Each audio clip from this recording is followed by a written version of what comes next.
ज्ञानाचा, सुखाचा, समृद्धीचा आणि सर्वांगीण उन्नतीचा मार्ग देणारे महाकारुणिक तथागत भगवान बुद्ध तमाम दलितांचे, पीडितांचे, शोषितांचे, वंचितांचे, कष्टकऱ्यांचे, शेतकऱ्यांचे, बहुजनांचे आणि स्त्रियांचे उद्धार करते, भारतीय संविधानाचे शिल्पकार, विश्वरत्न, बोधिसत्व, परमपूज्य बॅरिस्टर बाबासाहेब आंबेडकर या महामानवांना कोटी कोटी वंदन करतो. या संस्थेच्या माध्यमातून संपूर्ण भारतभर विज्ञानिष्ठ अशा बौद्ध धर्माचा प्रचार आणि प्रसार केला जातो की भारतातील तमाम बौद्धांची मातृसंस्था बुद्धिस्ट सोसायटी ऑफ इंडिया अर्थात भारतीय बौद्ध महासभा आणि या संस्थेचे द्वितीय राष्ट्रीय अध्यक्ष, चैत्यभूमीचे शिल्पकार, बौद्धाचार्यांचे जनक सूर्यपुत्र बाबासाहेब आंबेडकर यांच्या 21 वर्षाच्या धर्मकार्याला वंदन करतो. संस्थेच्या विद्यमान राष्ट्रीय संरक्षक महाउपासिका आदरणीय मीराताईजी आंबेडकर यांच्या गेल्या 49 वर्षाच्या धर्मकार्याला मी वंदन करतो. संस्थेचे राष्ट्रीय सल्लागार श्रद्धेय ॲडव्होकेट बाळासाहेब आंबेडकर यांच्या धर्मकार्याला मी वंदन करतो. संस्थेचे ट्रस्टी आणि राजकीय कार्याध्यक्ष तसेच समता सैनिक दलाचे राष्ट्रीय अध्यक्ष आदरणीय डॉक्टर भीमरावसाहेब आंबेडकर यांच्या वायुगतीने चाललेल्या धर्मकार्याला मी वंदन करतो. आज आपल्या राष्ट्रीय प्रवचन मालिकेमध्ये मुंबई प्रदेशच्या विद्यमाने जी धम्म प्रवचन मालिका 2026 आहे त्याचं नवपुष्प आज गुंफण्यासाठी आपण इथे जमलेले आहोत. संस्थेचे भिक्षू संघाचे सदस्य पूज्य बनते विशुद्धी मोदी यांना प्रथमतः पंचांग प्रणाम करतो. ज्यांनी माझा गोड असा परिचय करून दिला ते आपल्या संस्थेचे सन्माननीय ट्रस्टी तसेच राष्ट्रीय उपाध्यक्ष आणि आपल्या केंद्रीय कार्यालयाचे प्रमुख तथा समता सैनिक दलाचे स्टाफ ऑफिसर आदरणीय ॲडव्होकेट डॉक्टर S.K. भंडारे साहेब यांना सविनय जयभीम करतो. आज या प्रवचनासाठी विशेष करून उपस्थित असलेले तुम्हा आम्हा सर्वांचे गुरुवर्य तथा संस्थेचे राष्ट्रीय सचिव आदरणीय B.S. गायकवाड गुरुजी यांना सविनय जयभीम करतो. आजच्या या प्रवचनासाठी विशेष करून उपस्थित असलेले महाराष्ट्र राज्याचे सन्माननीय अध्यक्ष आदरणीय U.G. मोराळे साहेब, महाराष्ट्राचे सन्माननीय कोषाध्यक्ष आदरणीय प्रशांत गडकरीजी, ज्यांच्या अध्यक्षतेखाली ही धम्म प्रवचन मालिका संपन्न होत आहे ते आपल्या मुंबई प्रदेशचे सन्माननीय उपाध्यक्ष संस्कार विभाग प्रमुख आदरणीय डॉक्टर विलासराव ढोबळे साहेब यांना सविनय जयभीम करतो. त्याचप्रमाणे या चैत्यभूमीचे व्यवस्थापक आदरणीय प्रदीप कांबळे साहेब आणि मुंबई प्रदेशचे सर्व सन्माननीय पदाधिकारी, मुंबई प्रदेशच्या अंतर्गत असलेल्या 2 शाखांचे सर्व सन्माननीय पदाधिकारी, केंद्रीय प्रशिक्षण विभाग, केंद्रीय पदाधिकारी, सर्व केंद्रीय शिक्षक, सर्व केंद्रीय शिक्षिका, सर्व बौद्धाचार्या आणि सर्व शील संपन्न, श्रद्धा संपन्न बौद्धाचार्य प्रशिक्षणार्थी आणि उपासक उपासिका आपणा सर्वांना सविनय जयभीम करतो. आणि सर्वप्रथम आज जेम्स प्रिन्सेप यांच्या 227व्या जयंतीनिमित्त आपणा सर्वांना हार्दिक हार्दिक शुभेच्छा देतो. आज संपूर्ण बौद्ध विश्वामध्ये सर जेम्स प्रिन्सेप यांची जयंती विश्व धम्मलिपी दिन म्हणून, धम्मलिपी गौरव दिन म्हणून जगभर साजरी केल्या जाते. आपल्याला सांगत असताना मला अतिशय आनंद वाटतो की आदरणीय डॉक्टर भीमरावसाहेब आंबेडकर यांच्या मार्गदर्शनाखाली आपण गेली 5 वर्षापासून धम्मलिपीचे वर्ग सुरू केलेले आहेत, पाली प्रशिक्षण वर्ग सुरू केलेले आहेत आणि आपण गेल्या 5 वर्षापासून सर जेम्स प्रिन्सेप यांची जयंती साजरी करत आहोत. आदरणीय भंडारे सरांनी सांगितल्याप्रमाणे पहिल्यांदाच आपण हा विषय विभागून घेतला. ब्रिटिश धम्मप्रचारक हा वेगळा विषय केला आणि ब्रिटिशकालीन आशियाई धम्मप्रचारक हा विषय वेगळा केला. आशियाई धम्मप्रचारक आदरणीय B.S. गायकवाड गुरुजींनी मांडला आणि ब्रिटिश धम्मप्रचारक हा विषय देण्याची संधी मला संस्थेने दिली. त्याबद्दल मी सर्व संस्थेच्या वरिष्ठ पदाधिकाऱ्यांना लाख लाख धन्यवाद देतो. आपल्या सगळ्यांना सांगू इच्छितो की भारतीय बौद्ध महासभेच्या पाली धम्म प्रचार व प्रसार समितीच्या वतीनं ज्या आतापर्यंत 20 बॅच झालेल्या आहेत त्या 1 ते 20 बॅचच्या जुन्या आणि नव्या असं सर्व विद्यार्थी आणि विद्यार्थिनींसाठी गेल्या 18 तारखेपासून म्हणजे परवापासून आदरणीय भीमराव साहेबांच्या मार्गदर्शनाखाली सर जेम्स प्रिन्सेप यांच्या 227व्या जयंतीनिमित्त आपण 5 विशेष उपक्रम आयोजित केलेले आहेत. पहिला आहे सर जेम्स प्रिन्सेप यांचे कार्य आणि संशोधन. दुसरा आहे 15 ऑगस्ट स्वातंत्र्य दिन, राष्ट्रध्वज, अशोक चक्र आणि चक्रवर्ती सम्राट अशोक. तिसरा आहे भारतीय संविधानाची उद्देशिका पालीमध्ये आणि दंमलिपीमध्ये.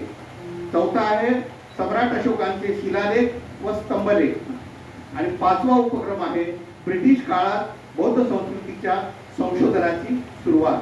या उपक्रमांमध्ये सहभागी झालेल्या आणि गुणानुक्रमे निवडून आलेल्या स्पर्धकांना परमादरणीय डॉक्टर भीमराव साहेब आंबेडकर यांच्या शुभ हस्ते विशेष सन्मान पत्र देऊन आम्ही जाहीर सत्कार करणार आहोत.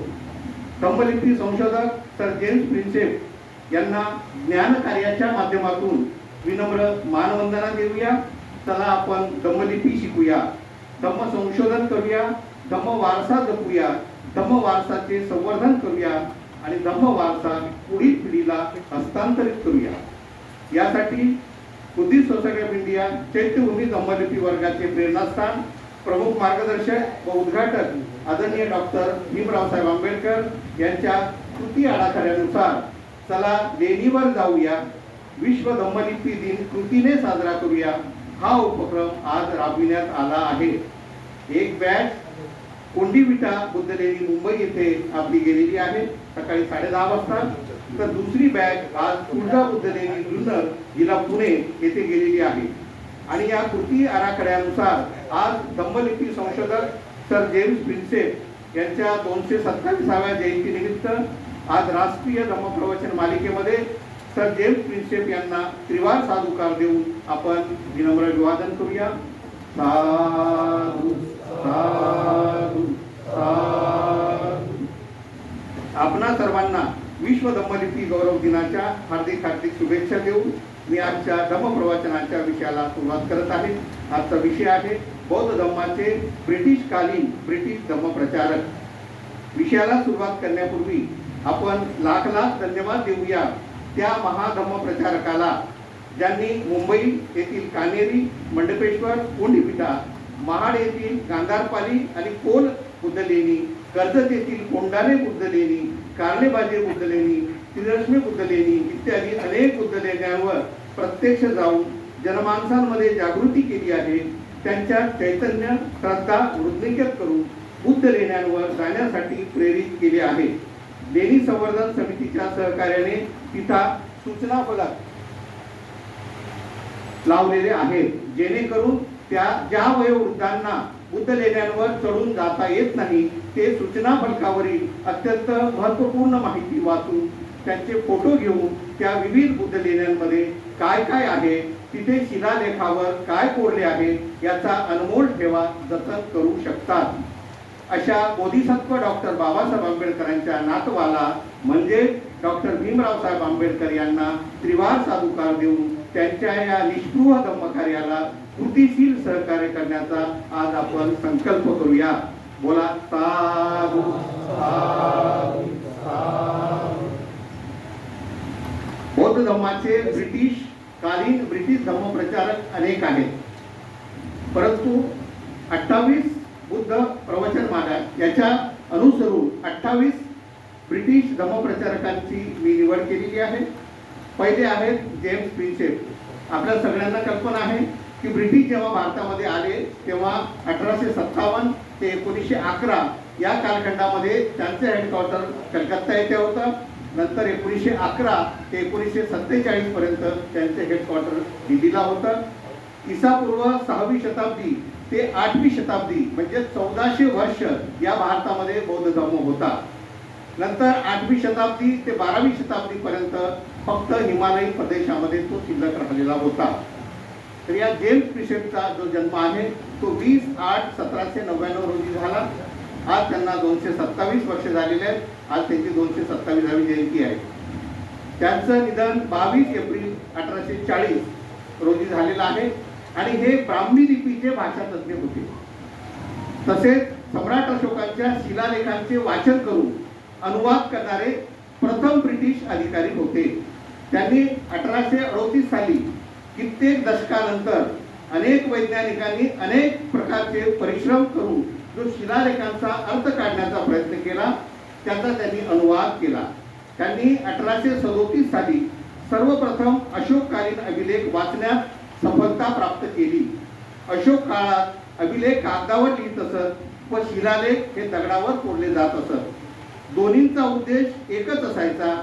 अशोकाचे शिलालेख प्राकृत भाषेमध्ये लिहिलेले होते तथा त्यांची जी लिपी होती ती ब्राह्मी आणि खरोष्टी लिपी होती. अभिलेख आणि शिक्के आणि नाण्यांवर प्रियदर्शी अर्थात सुंदर मुखाकृतीवाले राजा असे त्यांचे नाव कोरलेले होते. तर काही अभिलेखांवर राजा सम्राट अशोक असे लिहिलेले होते. या शिलालेखांचा प्रथम शोध 1750 मध्ये पेन्थलर या ब्रिटिश अधिकाऱ्याने लावला होता. परंतु त्या शिलालेखांचे प्रथम वाचन त्याचा अर्थ सन 1837 मध्ये सर जेम्स प्रिन्सेप या ब्रिटिश अधिकाऱ्यांनी केलेले आहे आणि म्हणून त्यांना पाली शोधाचे श्रेय या भारतीय पुरातत्वविद सर जेम्स प्रिन्सेप यांना दिले जाते. या जेम्स प्रिन्सेपनी पश्चिम बंगालच्या एशियाटिक सोसायटीच्या पहिल्या 7 अंकामध्ये पुरातत्विक संशोधनाचा तपशील 1838 साली प्रकाशित केलेला आहे. अशा प्रकारचं त्यांचं हे कार्य आहे. दुसरे आहेत major general sir Alexander Cunningham. हे ब्रिटिश सैन्याचे एक इंजिनियर होते. ते बंगाल इंजिनिअरिंग ग्रुपमध्ये होते. नंतर त्यांनी इतिहास व आर्किओलॉजी म्हणजे पुरातत्व विभाग या संबंधी भारतभर आवडीने काम केले. सन 1837 मध्ये त्यांनी वाराणसी म्हणजे काशीच्या जवळ जे बनारस जवळ जे सारनाथ आहे तेथे एक अत्यंत पवित्र असं श्राईन म्हणजे धार्मिक स्थळ आहे ते त्यांनी पहिल्यांदा शोधून काढलं आणि अतिशय काळजीपूर्वक त्याचे चित्रीकरण केले. जे काही स्ट्रक्चर होते, जे काही शिल्प तिथे त्यांना सापडली, ज्या काही मूर्ती सापडल्या ते नंतर 1850 साली त्यांनी त्याचं उत्खनन केलं. सांचीचे जे शिल्प आहेत ती भारतातील सर्वात जुनी वास्तू मानली जाते. सर अलेक्झांडर कनिंघम हे भारतातील आर्किओलॉजिकल सर्वे ऑफ इंडिया म्हणजे भारतीय पुरातत्व सर्वेक्षण विभागाचे पहिले डायरेक्टर म्हणजे संचालक होते. त्यांची कामानिमित्त गाठभेट आधी सर जेम्स प्रिन्सेप यांच्याशी झाली होती, जे ब्रिटिश न्यूमिस्मॅटिक्स म्हणजे मुद्राशास्त्रज्ञ होते. शिक्क्याबाबत ते शिक्काशास्त्रज्ञ होते, जे भारतातील एक विद्वान असे स्कॉलर होते. त्यांनी भारतीय इतिहास व भारतातील नाणे व भारतातील सिक्के याबाबत आवडीने संशोधन केले होते. जेम्स प्रिन्सेप यांच्याकडून प्रेरणा घेऊन हे लॉर्ड कनिंघम यांनी काश्मीर आणि लडाखसह भारतभर बौद्ध इतिहास शोधून काढण्यासाठी सन 1854 साली आर्किटेक्चुरल म्हणजे वास्तुकला, शिल्पकला, स्थापत्यकला यांचा पुरेपूर उपयोग केला. लॉर्ड कनिंघम यांनी 1861 पासून भारतीय पुरातत्व सर्वेक्षण विभागाचे संचालक म्हणून कामकाज केले. ते 1865 पर्यंत इंडियन आर्किओलॉजिकल सर्वे हे बरखास्त होईपर्यंत संचालक म्हणून ते कार्य करीत होते. पुन्हा 1870 साली इंडियन आर्किओलॉजिकल सर्वेचे कार्य पुन्हा सुरू झाले. त्यानंतर त्यांनी पुन्हा संचालक पद स्वीकारून पुढील 15 वर्षे उत्तर भारतात अनेक जागी उत्खनन करून आर्किओलॉजिकल एक्सप्लोरेशन म्हणजे पुरातत्व शोध, पुरातत्व अन्वेषण हे त्यांनी शोधून काढले आणि त्यांनी 1871 साली दी एन्शियंट जिओग्राफी ऑफ इंडिया अर्थात प्राचीन भारताचा भूगोल हा ग्रंथ त्यांनी प्रकाशित केला. तो शोध ग्रंथ म्हणजे इसवी सन पूर्व 3ऱ्या शतकापासूनचे पहिले कलेक्शन ऑफ एडिक्ट्स ठरले अर्थात शिलालेखांचा संग्रह ठरलेला आहे, ज्यामध्ये सम्राट अशोकाचे शिलालेख, स्तूप, स्तंभ, विहारे यांचा उल्लेख आहे. सन 1885 साली सेवानिवृत्त झाल्यानंतर त्यांनी इंडियन न्यूमिस्मॅटिक्स अर्थात भारतीय मुद्राशास्त्र आणि भारतीय शिक्काशास्त्र या विषयावर पूर्णपणे लक्ष केंद्रित केले आणि या विषयावर त्यांनी 2 पुस्तके लिहिली. सन 1887 साली त्यांना इंग्लंडच्या राणीने सर लॉर्ड अलेक्झांडर कनिंघम या उपाधीने सन्मानित केले. ब्रिटिश सैन्यातला हा अशोक चक्रा समान सर्वोत्कृष्ट पुरस्कार आहे, सन्मान आहे, उपाधी आहे. जे राजासाठी किंवा राणीसाठी उत्कृष्ट सेवा देतात त्या सैनिकाला किंवा त्या सैनिक अधिकाऱ्याला हे नाईटहूड या रँकने म्हणजे या पदवीने उपाधीने ब्रिटिश राजे सन्मानित करत असत. ते सन्मानित व्यक्ती सर किंवा लॉर्ड किंवा नाईट हा शब्द वापरू शकतात, अन्य कोणीही नाही. जनरल कनिंघम यांनी खूप परिश्रम घेऊन सन 1862 ते 1884 पर्यंत भारतीय पुरातत्व अन्वेषणाचे विस्तृत विवरण 23 खंडामध्ये प्रकाशित केलेले आहे. तिसरे आहेत विलियम जोन्स, यांचा कालावधी आहे 1746 ते 1794. यांच्याद्वारा संस्थापित एशियाटिक सोसायटी ऑफ बंगाल तथा रॉयल एशियाटिक सोसायटी यांनी भारत, नेपाळ, श्रीलंका या देशांमधून प्राप्त दुर्लभ बौद्ध पांडुलिपी आहे याचा संग्रह केला तथा त्याचे संरक्षण केले. त्याचे इंग्रजीत रूपांतर सुद्धा केले. त्यानंतर कलकत्त्याच्या एशियाटिक सोसायटीने एशियाटिक रिसर्चेस म्हणजे आशियाई संशोधन या नावाची एक पुस्तकमाला सन 1788 मध्ये प्रकाशित केली आणि त्याचे 5 भाग सन 1797 पर्यंत प्रकाशित केले. सांस्कृतिक विषयासंबंधीची ही पुस्तकमाला इंग्लंडमध्ये सन 1836 पर्यंत नियमित रूपाने प्रकाशित होत होती. यानंतर चौथे आहेत जॉन विल्सन, सुप्रसिद्ध पाश्चात्य विद्वान होते. आपल्या memoir of the cave temple म्हणजे गुंफा आणि मंदिराच्या स्मृती या ग्रंथामध्ये त्यांनी स्पष्ट केले आहे की पंढरपूरचे विठ्ठल मंदिर हे वास्तविक बौद्ध मंदिर आहे असं त्यांनी स्पष्ट उल्लेख केलेला आहे. सन 1825 साली युरोपीय देशांमध्ये एशियाटिक जर्नल अर्थात आशियाई पत्रिकांमध्ये म्हणजे त्यावेळच्या मासिकांमध्ये भगवान बुद्धाचे चरित्र प्रथमच त्यांनी प्रकाशित करण्याचे महान कार्य केले आहे. त्यानंतर 5वे आहेत कॅप्टन जॉन स्मिथ. या ब्रिटिश सैन्याच्या अधिकाऱ्याने दिनांक 28 एप्रिल 1819 रोजी वाघोरा नदीच्या खोऱ्यात वाघाच्या शिकारीला गेले असताना अजिंठा लेण्याचा शोध लावला. तोपर्यंत अजिंठाच्या 30 लेण्या त्या विस्मृतीमध्ये गेलेल्या होत्या. या युनेस्कोने जागतिक वारसा स्थळ म्हणून घोषित केलेल्या अजिंठा लेण्या म्हणजे अद्भुत ऐतिहासिक ठेवा आहे. तो जगासमोर आणण्याचे महान कार्य कॅप्टन जॉन स्मिथ यांनी केले आहे. 6वे आहेत जेम्स फर्ग्युसन. या ब्रिटिश संशोधकाने सन 1843 साली अजिंठा लेणीवर शोध निबंध म्हणजे त्यांनी थेसिस लिहिला आणि सन 1855 साली अजिंठा लेणीतील ज्या चित्र आहेत त्यांच्या ट्रू कॉपी म्हणजे सत्य प्रती त्यांनी तयार केल्या आणि जगभर त्यांनी प्रसारित केल्या. 7वे आहेत लेफ्टनंट ब्रेट. या ब्रिटिश अधिकाऱ्याने महाराष्ट्रातील विविध बौद्ध लेण्यातील शिलालेखांचे भाषांतर सन 1843 ते 1873 या कालखंडामध्ये केलेले आहे.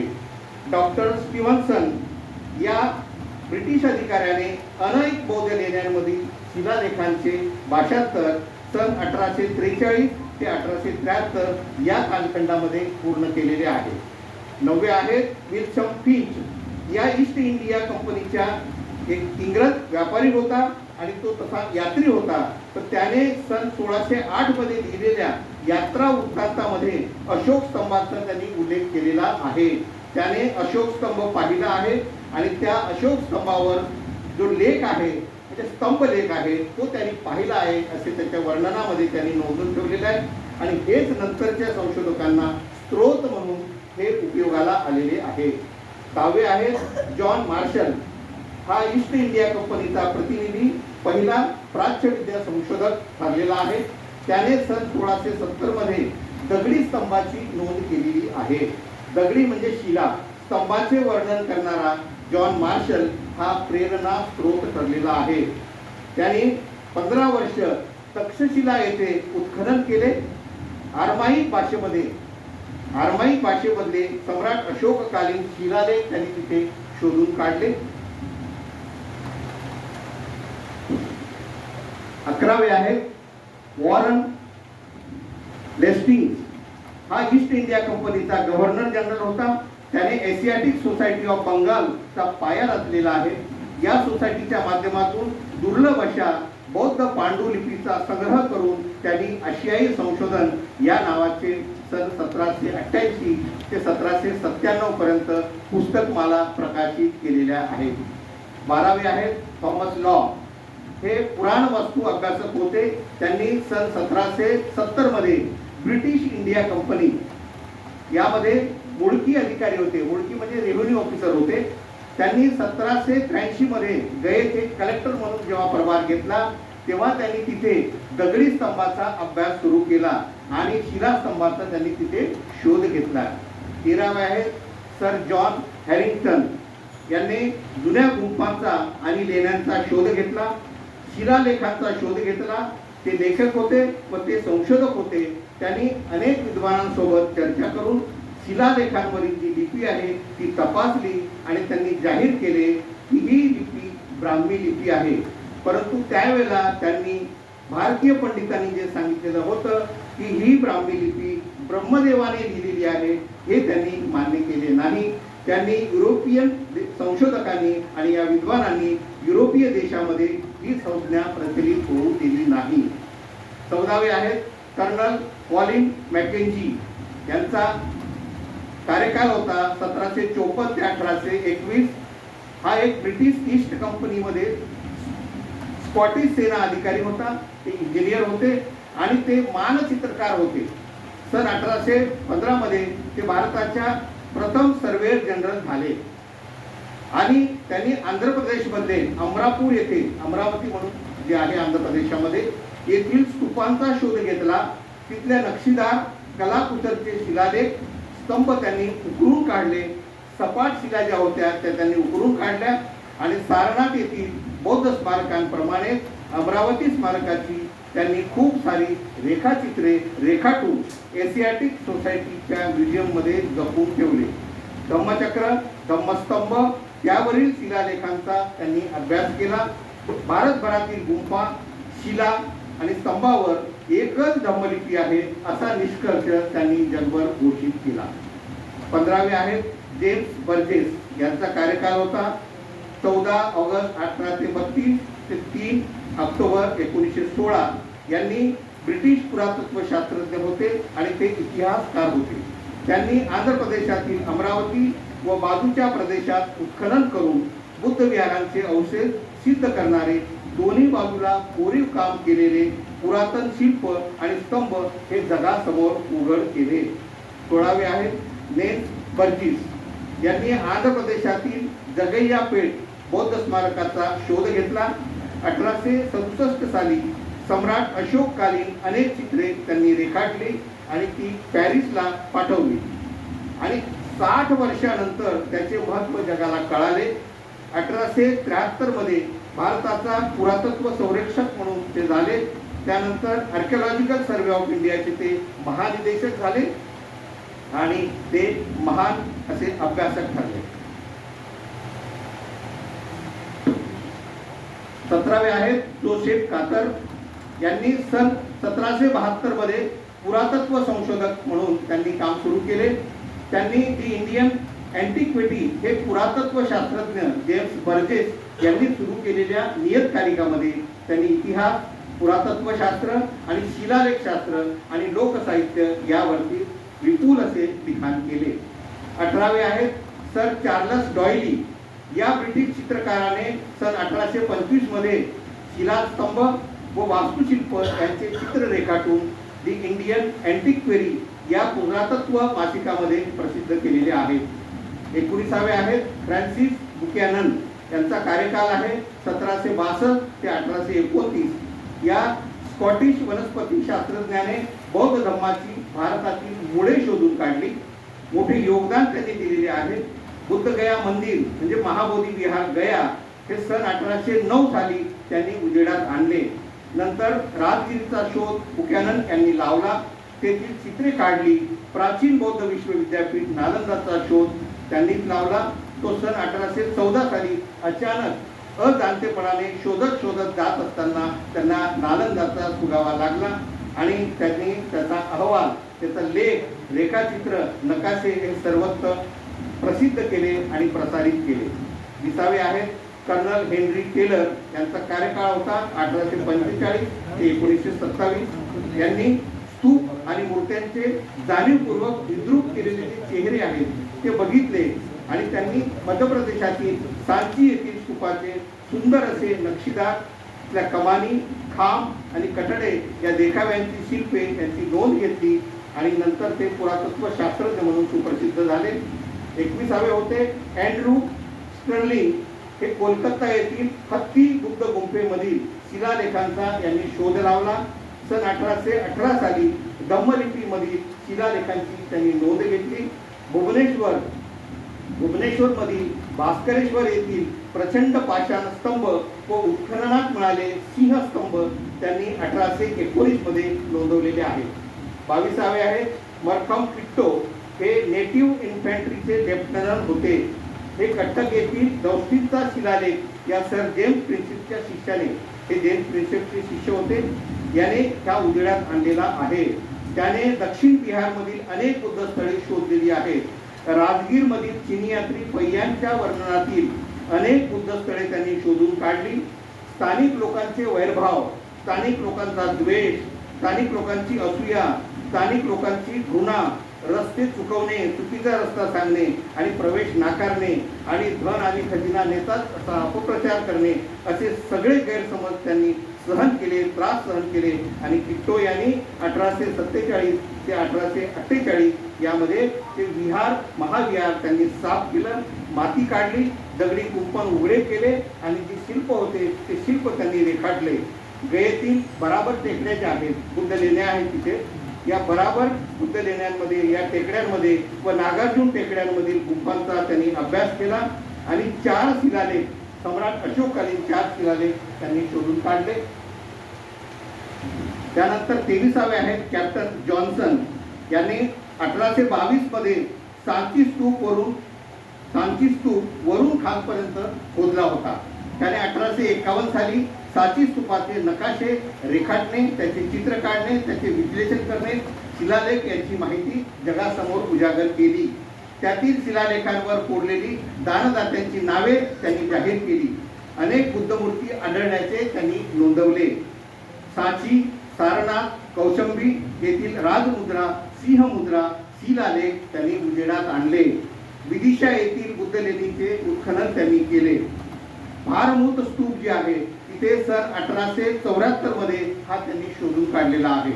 हे सगळे मातीखाली दबलेले होते. नालंदा विद्यापीठाचे पुन्हा उत्खनन आणि संशोधन त्यांनी सुरू केले. 1864 साली त्यांनी संकिशा येथे उत्खनन सुरू केले. कौशंबी येथे त्यांनी शिलालेख शोधून काढले. 1865 ते 1866 मध्ये तक्षशिलाचे संशोधनपर उत्खनन केले. 4 वर्षे लेखन करून त्यांनी 1865 मध्ये the ancient geography of India, the Buddhist period, म्हणजे हे ऐतिहासिक अशा प्रकारचं त्यांनी पुस्तक लिहिलेलं आहे. 24वे आहेत आर्चिबाल्ड कॅम्पबेल कार्लाइल, यांचा कार्यकाल होता 1831 ते 1897. हे पुरातत्व शास्त्रज्ञ होते. त्यांनी 1874 ते 1876 या कालावधीमध्ये कपिलवस्तू, कुशीनगर, रामपूर्वा येथील स्तंभाचे आणि परिनिर्वाण मुद्रेचे उत्खनन केले. कासिया येथे केसरिया स्तूपाचे उत्खनन केले.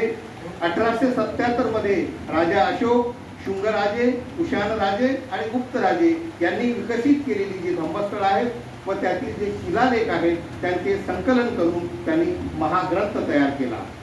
25वे आहेत सर वॉल्टर एलियट, यांचा कालावधी आहे 16 जानेवारी 1803 ते 1 मार्च 1887.